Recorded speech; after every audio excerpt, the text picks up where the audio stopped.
Hi, so welcome back to my channel, The Master of Back Pain. Um, so if you happen to click on this video, you can treat it as your current energy, the advice for today, and what are you gonna do tomorrow. So I'm gonna begin first by reading the guidance book about the Kings of Wands. It's the answer of how are you feeling today. Basically, I think you feel quite powerful about starting this day.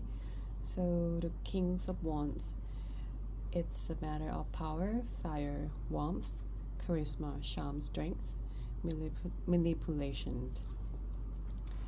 And the Suits of Wands represent a fire element. The energy of this card is very powerful, very male in both good and bad ways. Like fatherly, protective, magnetic, but also potentially cold, manipulative. The king is a visionary reader. He is charismatic. But in the reading, I think you may feel like you have a charismatic character in yourself, and you feel like people will be attracted to you and interested in following your vision. Or maybe you may run into someone that make you feel that he or she is a very powerful person in your life.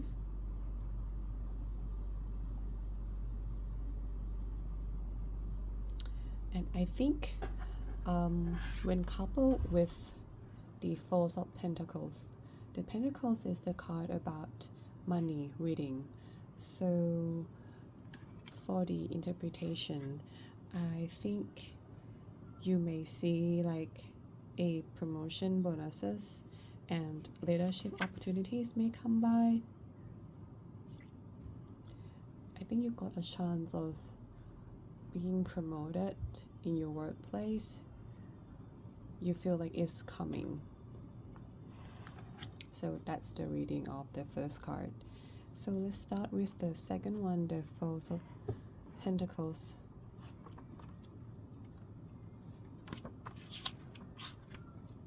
So the advice that follow with the Four of Pentacles is a card of wealth, prosperity, greed, materialism, superficiality.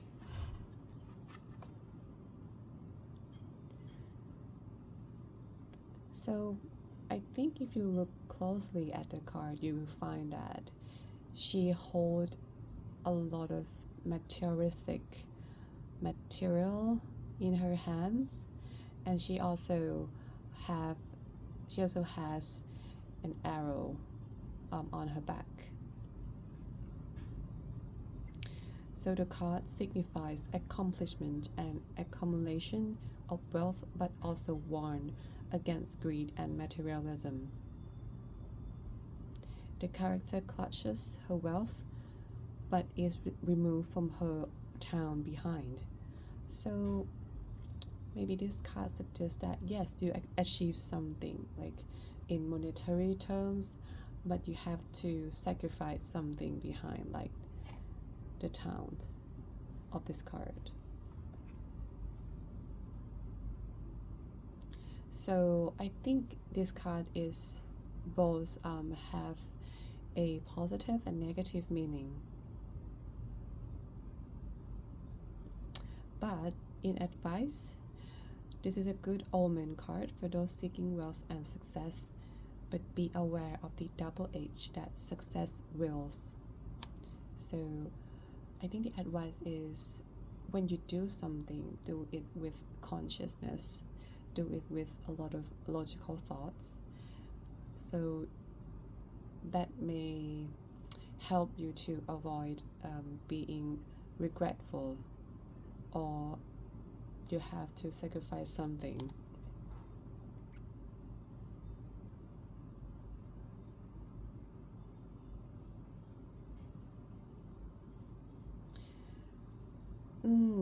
I think if you pick this card, maybe it's about your current finances, or you may think about buying a home.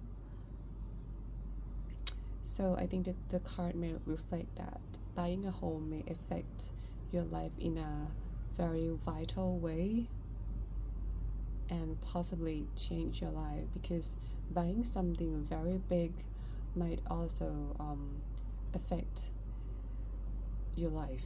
So you have to be carefully um, think about the investment of that buying as well.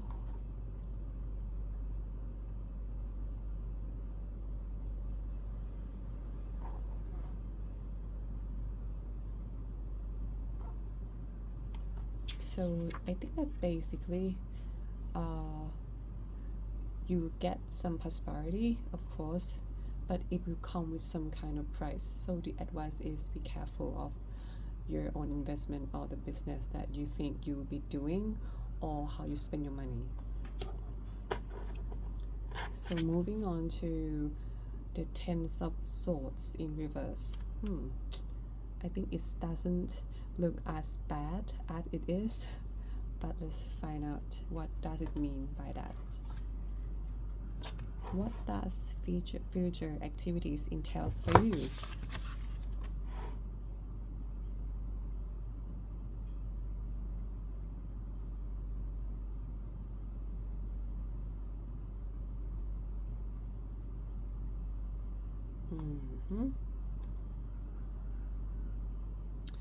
Okay. So, like most of the tens card in the deck, the number 10 reflects the end of a cycle, and sometimes that can be bittersweet but good.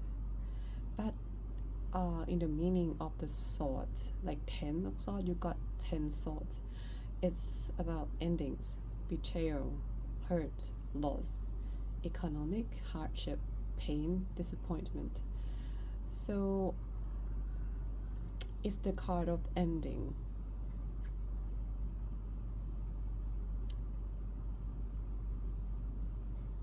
Maybe you graduated from a college, moving away from a place where you have been happy in order to pursue a new career.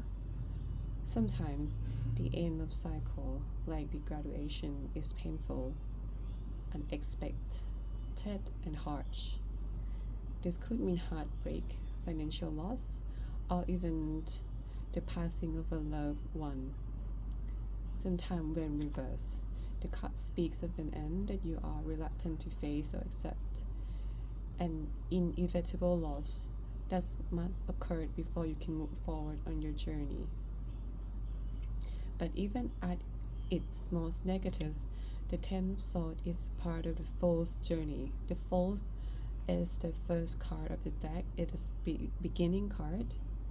So it advises you to seek the guidance and support you need to pass through this time without breaking. So I think your tomorrow activities might be relevant to you moving to activities to another's. Maybe there's some endings on your businesses, something that you are not feel like you will be doing this for a long time. So maybe you are feeling like you want to change your jobs or invest in the new business venture. Sometimes making decisions might be painful and ask you to reconsider again and again all of the opportunity that you have, but sometimes it's quite necessary to make a decision to move forward. I think tomorrow activities of yours will be involve decision making in your important step in life, but this card encourage you to do so with the knowing that you have the supportive cycle that you need in order to pass through this time. without having a mental breakdown. So I think that is the end of my journey of reading the card to you guys, and I hope you are enjoy it and take what you feel is relevant to you and leave what is not behind. So remember, this is just a guidance, and good luck on your journey, everyone. So goodbye.